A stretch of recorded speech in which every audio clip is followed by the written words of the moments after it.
Hello student, जैसा कि आप लोग जानते हैं नीट एग्जामिनेशन 13 सितंबर को कंप्लीट हो गया है। काफ़ी उम्मीदों से और काफ़ी विवादों में एग्जामिनेशन रहा और ये सब चीज़ें होने के बाद हम लोगों ने जो है एक वीडियो सॉल्यूशन आपको प्रोवाइड करवाना चाहा और वीडियो सॉल्यूशन आज मैं आपको बताऊंगा। जैसे कि आंसर की को ऑलरेडी हम लोग पहले ही अपलोड कर चुके हैं, तो आप आंसर की से अपने आंसर बहुत सारे लोगों ने मिला दिया होगा और आप लोगों के मुझे काफ़ी सारे मैसेज आए थे, काफ़ी ज़्यादा व्हाट्सएप पे कॉलिंग और जो भी कॉलिंग है और सब बातें आप लोगों ने मुझे बताया। और जैसा कि मैंने सारे स्टूडेंट के व्यू को देखा और एनालिसिस किया एग्जामिनेशंस के बारे में, तो अगर मैं बात करूं बच्चों तो 50 to 60% स्टूडेंट का कहना है कि सर पेपर बहुत आसान था और 40% लोग कह रहे हैं सर मॉडरेट था। कुछ लोग ऐसा बोले सर काफ़ी टफ था। अब जो लोग नहीं पढ़े होंगे बेटा उनके लिए टफ तो होगा ही, मेहनत तो बहुत ज़रूरी है। और मैं आपको लोगों को अगर मैं अपने व्यू से बात करूं तो केमिस्ट्री से 35 क्वेश्चन ऐसे थे जो बिल्कुल डायरेक्ट सॉल्व होने वाले थे, कुछ सोचने की ज़रूरत नहीं। फिजिक्स वाले सर ने मुझे बताया सर 23-24 क्वेश्चन करीब करीब ऐसे थे जो बिल्कुल डायरेक्टली सॉल्व होने वाले थे। समझ रहे हैं क्या?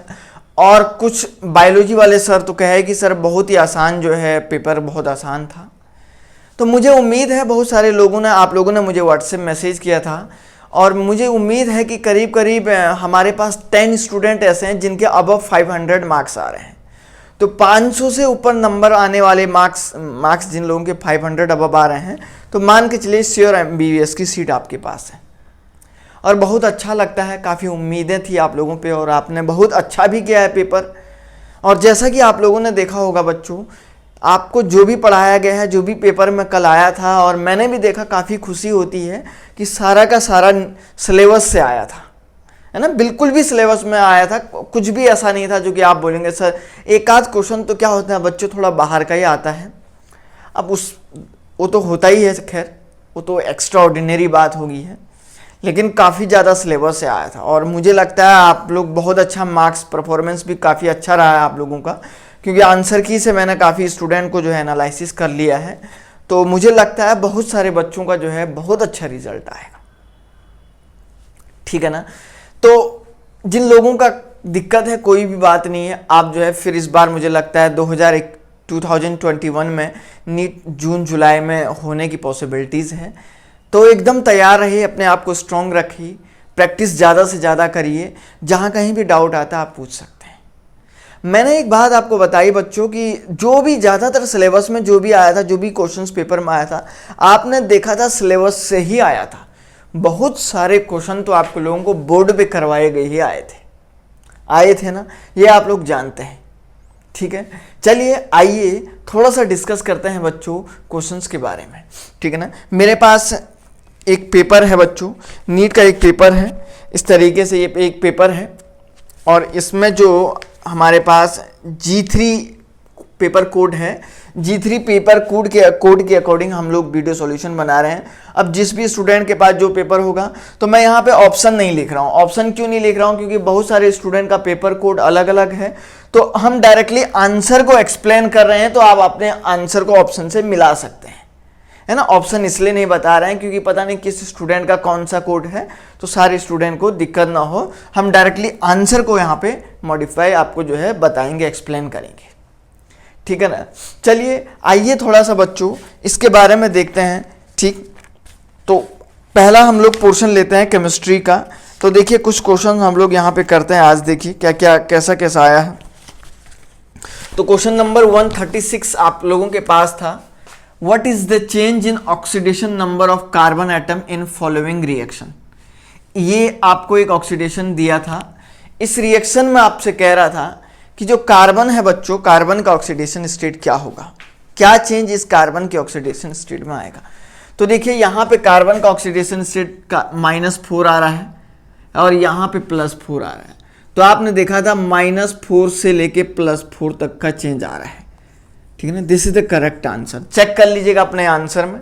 दूसरा देखिए, on electrolysis of dilute H2SO4 using PT electrode the product obtain at the anode will be. Anode पे क्या प्रोडक्ट, भाई जब PtH2SO4 का हम लोग करते हैं तो कैथोड पे जो है SO3SO2 वाला एक अलग प्रोडक्ट बन जाता है। ये आप लोगों को पता है, वाटर के साथ डाइल्यूट का मतलब क्या हो गया, H2SO4 प्लस साथ में क्या होगा इसका, वाटर होगा।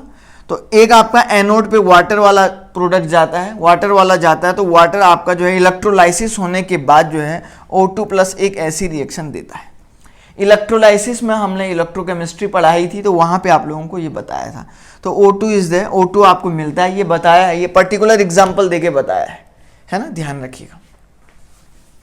एन इंक्रीज इन द 138 में देखिए बच्चों, an increase in the concentration of reactant of reaction leads to change in, reactant के कॉन्सेंट्रेशन को चेंज करने के बाद, ठीक है ना, क्या चेंज होता है, मतलब ये रिएक्टेंट है, मान के चलिए कोई रेट ऑफ द रिएक्शन है K इंटू, आप लोगों ने कहा सर ये रिएक्टेंट का कॉन्सेंट्रेशन है, अगर इसके कॉन्सेंट्रेशन में चेंज करेंगे तो क्या कमी आती है, तो हीट ऑफ रिएक्शन में चेंज आता है, क्योंकि डेल्टा H इजिकल टू क्या होता है, enthalpy of the product minus enthalpy of the reactant.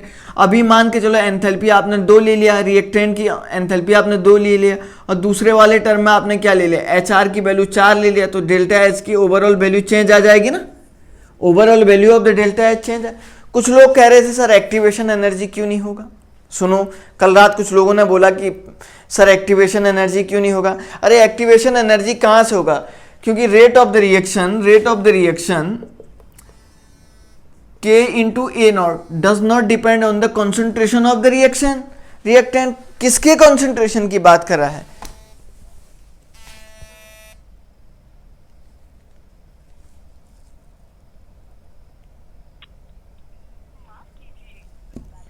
ठीक है ना, किसकी कॉन्सेंट्रेशन की बात कर रहा है वो बेटा।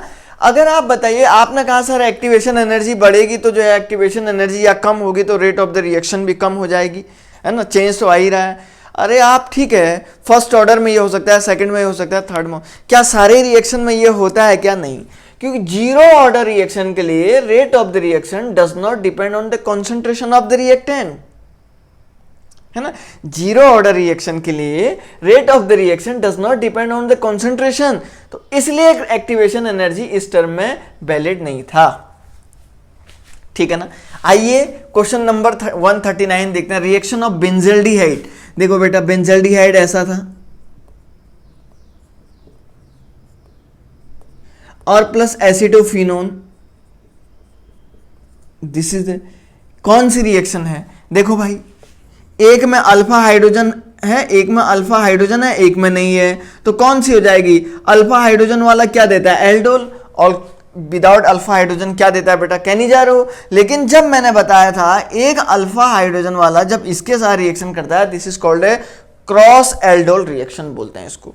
बेस NaOH दिया हुआ था, है ना, आप लोगों को पता होना चाहिए NaOH बेस जो है इस पे अटैक करेगा तो फाइनल प्रोडक्ट आपका ये बन रहा है बेटा, देख लीजिएगा, मैं फाइनल बना के रख देता हूं।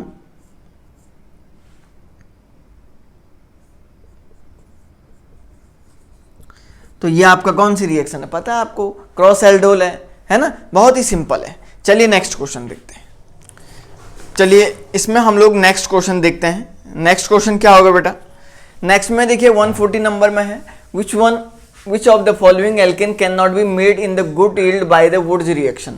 भाई वुड्स रिएक्शन में मैंने आपको बताया था सिमेट्रिकल एल्केन का प्रोडक्शन ज़्यादा होता है और अनसिमेट्रिकल का कम होता है, तो यही only an heptane he unsymmetrical था, बाकी के सारे ऑप्शन में आप चेक कर सकते थे, जो है सारे के सारे ऑप्शन में आप देख सकते थे, सब के सब क्या थे, अनसिमेट्रिकल थे, सॉरी सारे के सारे सिमेट्रिकल थे, ओनली ये वाला अनसिमेट्रिकल था, तो इसी का सबसे कम प्रोडक्शन हो रहा है, ठीक है ना।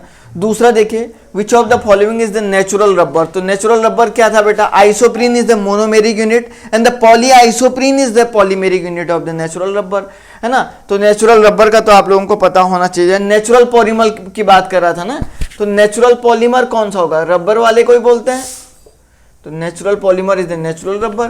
तो ये आइसोप्रीन है, और जब बहुत सारे आइसोप्रीन मिलते हैं, isoprene is the monomeric unit, और जब बहुत सारे आइसोप्रीन मिलते हैं बच्चों तो क्या बनाता है, पॉली आइसोप्रीन बनाता है, तो सिस फॉर्म को आप लोग क्या बोलते हैं, नेचुरल रबर बोलते हैं। तो natural rubber is the part of the natural polymer, है ना, नेचुरल रबर जो है पार्ट हो जाएगा। नेक्स्ट देखिए 142, a mixture of N2 and argon gas in a cylinder contain 7 gram of N2 and 8 gram of argon.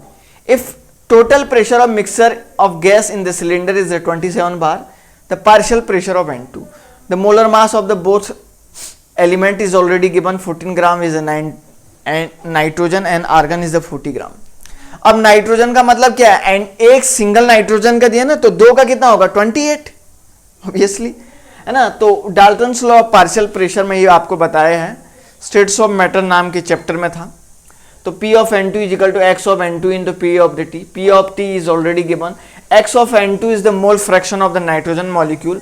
How to define? Equal to N of N2 divided by N of N2 plus N of O2, है ना। तो ये mole fraction को पहले N of N2 निकालो, W upon M, तो W कितना है नाइट्रोजन का 7/28 इतना आ रहा है, आर्गन का 8/40 इतना आ रहा है, तो दोनों को ऐड करो तो इतना आ रहा है। क्यों ऐड कर रहे हैं? क्योंकि N of N2 plus N of O2 की वैल्यू। अब P of N2 कितना होगा? P of N2 is equal to mole fraction of N2, तो मोल फ्रैक्शन कितना है N of N2 divided by ये, है ना। तो मोल फ्रैक्शन की जगह पे ये वैल्यू रखेंगे, तो ये वैल्यू N of N2 कितना है 0.25 निकाला है मैंने, और N of N2 plus N of O2 की वैल्यू यहाँ पे रखी हुई है into P of T 25। Overall solve करने के बाद इतना बार आ जा रहा है। तो ये क्वेश्चन तो बच्चों ये वैसे भी पढ़ाया था आपको, बोर्ड पे ये बताया था, और मुझे सारे स्टूडेंट ने ये सही किया है, सभी ने सही किया, इसलिए इसको बता नहीं रहा हूं मैं, ठीक है ना। चलिए आगे बढ़ते हैं फिर से, और ओके चलिए नेक्स्ट क्वेश्चन नंबर 143 हम लोग करते हैं, match the following. Match the following में क्या है बच्चों, आपको ये सब गैसेस दिए गए थे और इनमें मैच करना था। तो जरा ध्यान से देखिए, कार्बन मोनोऑक्साइड प्लस वाटर को क्या बोलते हैं बेटा, देखिए इसको यहाँ पे मिला दी, ये एक प्रोड्यूसर गैस है, सॉरी सिंथेसिस गैस इसको बोलते हैं, समझ रहे हैं क्या। इसमें ऑप्शन में लिखा हुआ भी है, आपको बता देता हूँ मैं, ठीक है ना, सिंथेसिस गैस, ठीक है ना, ये आपका एक सिंथेसिस गैस इसको बोलते हैं। आपने कौन से चैप्टर में पढ़ा होगा, हाइड्रोजन वाले चैप्टर में पढ़ा होगा, है ना। टेम्परेरी हार्डनेस ऑफ वाटर, तो टेम्परेरी हार्डनेस किसे होती है, ये magnesium bicarbonate plus calcium bicarbonate से होती है। B2H6 आपको पता है एक इलेक्ट्रॉन डेफिशिएंट सेंटर है ना ये, और ये आपका पता होना चाहिए आपको, नॉन प्लेनर स्ट्रक्चर होता है। H2O2 जो है बुक शेप्ड स्ट्रक्चर होता है ना, बुक शेप्ड, तो इसको नॉन प्लेनर के नाम से बोलते हैं, ठीक है ना। इसका ये ऑप्शन आप मिला लीजिएगा जिसके उसमें जैसा बन रहा है। नेक्स्ट क्वेश्चन है, for the reaction 2 of the chlorine gas equal to Cl2 gas the correct option is, correct option क्या था, वो डेल्टा H और डेल्टा S की वैल्यू पूछ रहा था, लेस देन 0 या ग्रेटर देन 0। तो सबसे पहले Ng निकालना है। Ng का मतलब होता है number of gases mole of product minus number of gases mole of reactant. I repeat my point, number of gases mole of product minus gases mole of reactant. तो नेगेटिव आ रहा है, तो जब नेगेटिव आता है तो delta H is the lesser than, delta H is the lesser than delta U हम लोग बोलते हैं, है ना। तो जब डेल्टा H की वैल्यू कम होती है तो नेगेटिव में है, तो डेल्टा H की वैल्यू लेस देन 0 हो जाती है, नेगेटिव में है वैल्यू कम होती है, ठीक है ना। और डेल्टा S इजिकल टू होता है डेल्टा H अपॉन T, तो जब डेल्टा H ही नेगेटिव है तो डेल्टा S की वैल्यू भी क्या हो जाएगी, नेगेटिव होगी ऑब्वियसली, है ना। तो ओवरऑल इसका आंसर ही हो जाएगा। Next question is like this 145, an element has a BCC structure with a cell edge of 288 picometre the atomic radius. BCC का मतलब बॉडी सेंटर्ड यूनिट सेल की बात कर रहे हैं। तो R कैसे निकालते हैं, √3a is equal to 4r, R is equal to this. ये तो बस खाली a की वैल्यू रखना था, ये आपको याद होना चाहिए था बस। आपको जिस स्टूडेंट को फॉर्मूला याद था वो इसको कर सकता था, और मुझे तो लगता है कोई भी ऐसा स्टूडेंट नहीं है जिसने ये नहीं किया होगा। ये क्वेश्चन तो कोई भी ऐसा नहीं होगा जिसने ये नहीं किया होगा।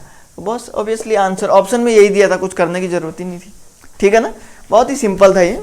चलिए नेक्स्ट करते हैं बेटा, ठीक है ना। तो क्वेश्चन नंबर 146 वाला देख लीजिएगा, urea react with water to form A, कोई एक कंपाउंड बनाता है, एलिमेंट बनाता है, which will decompose to form B, और डिकम्पोज होने के बाद बी में कन्वर्ट हो जाता है। When pass through the copper 2+, है ना, तो एक डीप ब्लू कलर का कंपाउंड बनाता है सी। एक्चुअली यूरिया, एक्चुअली बच्चों ये पी ब्लॉक एलिमेंट चैप्टर से था ये क्वेश्चन। यूरिया वो क्या कह रहा है, देखिए NH2CONH2, जब ये क्या होता है डिकम्पोज होता है तो कोई एक कंपाउंड ऐसा कह रहा है बी बना रहा है ना। तो ये यूरिया क्या बनाता है, मतलब यहाँ पे यूरिया का एक जो कंपाउंड बनता है इस तरीके से एक अमोनिया टाइप का एक कंपाउंड बनता है, ठीक है ना, डिकम्पोज होने के बाद।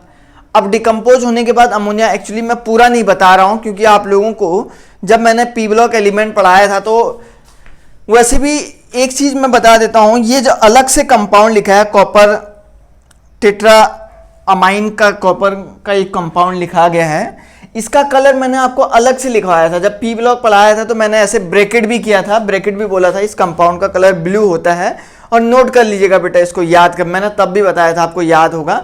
याद नहीं भी है तो चलो, वैसे भी आपको सारे कंपाउंड देखने थे, आपने देखना था सर ने यार इस कंपाउंड को ब्लू कलर का कंपाउंड बताया है तो आपको उसको सीधे टिक भी कर देना था, है ना। अब नहीं किया तो कोई दिक्कत नहीं है। तो अमोनिया हो गया। अब क्या हुआ, उसको कॉपर 2+ के साथ जब आप रिएक्शन करेंगे तो NH3 तो 4, जब 4 NH3 तो अब वो कह रहा है ये आपका बी वाला कंपाउंड है, उस बी वाले को, ये बी वाला कंपाउंड बन गया, बी वाले को इस कॉपर के साथ रिएक्शन करो तो ये एक डीप ब्लू कलर का कंपाउंड होता है, ठीक है ना। ये थोड़ा याद करने वाला क्वेश्चन था, लर्निंग क्वेश्चन था, पी ब्लॉक एलिमेंट से चैप्टर से आया था, तो यहाँ से ये सॉल्व हो रहा था, है ना, कोई दिक्कत नहीं है। नेक्स्ट क्वेश्चन देख लीजिएगा, कोई दिक्कत नहीं है इसमें। आगे बढ़ते हैं, देखिए क्या लिखा है, the reaction between acetone and the methyl magnesium chloride followed by the hydrolysis will give. Acetone और this is the acetone and this is the methyl magnesium, अच्छा क्लोराइड है ना, Cl लगा लो, इधर भी Cl कर दो, है ना। तो मिथाइल मैग्नीशियम क्लोराइड के साथ जो है रिएक्शन करने पे क्या बनेगा, this is the methyl magnesium chloride, ये एक ग्रिग्नार्ड रिएजेंट है, this is called a Grignard reagent, Gr आप लोगों को बताया था। और जब भी ये ग्रिग्नार्ड रिएजेंट टूटता है तो यहाँ से ये CH3- एज ए न्यूक्लियोफाइल होता है, दिस इज द इलेक्ट्रोफाइल, और negative charge, this is nucleophile, negative charge वाला अटैक करेगा इलेक्ट्रोफिलिक सेंटर पे, अटैक करा दिया इधर, तो ये नेगेटिव चार्ज, ये वाला कार्बन कार्बन जो pi bond, carbon oxygen pi bond है, ये टूट के ऊपर चला जाएगा और उस पर नेगेटिव चार्ज आता है, तो ये ऐसा, उस नेगेटिव चार्ज पे MgCl चला जाता है, बहुत सारी रिएक्शन, ठीक है ना। चलिए नेक्स्ट क्वेश्चन देखिए, urea react with water to form A which will decompose to form B when pass through the copper 2+ aqueous deep blue colour का एक कंपाउंड बनाता है। ये मैंने आपको बताया था पी ब्लॉक एलिमेंट से आया है, और मैंने सेपरेटली एक कंपाउंड को आपको ब्रेकेट करके लिखाया था, सेपरेटली एक कंपाउंड को ब्रेकेट करके लिखाया था वैसे भी आप लोगों को, कि एक कंपाउंड ऐसा है जिसका डीप ब्लू कलर होता है, वो ये वाला कंपाउंड था, लिखाया था पी ब्लॉक में, आप अपने नोट्स में चेक कर सकते हैं। अब वैसे भी कह रहा है ये यूरिया है, ये डिकम्पोज होकर कोई कंपाउंड बी बना रहा है, तो बी में अमोनिया निकल रहा है ऑलरेडी, और वो उस बी को वो कह रहा है कॉपर 2+ के साथ रिएक्शन करे, कॉपर 2+ से रिएक्शन करने पे ऐसा कंपाउंड, और यही वो कंपाउंड है जिसका ब्लू कलर होता है। ये थोड़ा याद करने, मेमोरी बेस्ड क्वेश्चन था, लर्निंग है ना, याद करने वाला था थोड़ा सा, तो ऐसा था। नेक्स्ट क्वेश्चन 147 देखिए, reaction between the acetone and the methyl magnesium chloride, है ना, हाइड्रोलाइसिस करने पे क्या बना रहा है, ऐसा कह रहा है आपसे। भाई देख लीजिएगा, एसीटोन के साथ reaction, this is the acetone and this is the methyl magnesium chloride, और ये वाला कंपाउंड क्या बेटा, ये ग्रिग्नार्ड रिएजेंट है, और ग्रिग्नार्ड रिएजेंट का जब ये वाला पार्ट टूटता है तो ये आपका न्यूक्लियोफाइल होता है, ये इलेक्ट्रोफाइल होता है। Nucleophile attacks to the electrophilic centre, तो CH3- कहाँ पे अटैक करेगा, कार्बन ऑक्सीजन के डबल बॉन्ड को तोड़ देता है, तो यहाँ से ये जैसे ऊपर जाता है तो इस सेंटर पे पॉजिटिव चार्ज आएगा, यहाँ पे अटैक करेगा ऐसा, और उसके बाद OMgX जो है नेगेटिव चार्ज पे ऐसा चला जाता है। फिर हाइड्रोलाइसिस करते हैं, इसको तोड़ देते हैं, पूरी मैकेनिज्म आपको समझाई है। और इस क्वेश्चन को किसी ने भी, मुझे नहीं लगता किसी ने भी गलत किया होगा, ये बहुत सिंपल क्वेश्चन था, कोई भी ऐसा स्टूडेंट नहीं होगा इस हिंदुस्तान के अंदर जिसने कि ये गलत किया होगा, ठीक है ना। तो इसका ये आंसर है टर्सरी ब्यूटाइल अल्कोहल है, तो obviously the following metal ion activates many enzyme, ठीक है ना, participate in the oxidation of glucose to produce ATP with Na, is responsible for the transmission of nerve signal. Bio वाले student को बहुत अच्छे से पता होगा, नर्व सिग्नल के ट्रांसमिशन के लिए सोडियम पोटेशियम पंप यूज करता है, एक अंदर बाहर से अंदर को लाता है, दूसरा अंदर से बाहर को ले जाता है। तो सोडियम के साथ जो है ऑलरेडी, सोडियम के साथ जो है किसको यूज करते हैं, पोटेशियम को ही करते हैं ना, है ना। तो इसका आंसर क्या था, ऑप्शन में पोटेशियम दिया गया था, ऑप्शन में क्या दिया था बेटा, पोटेशियम दिया था, तो पोटेशियम इज इसका फाइनल आंसर था, ठीक है ना। चलिए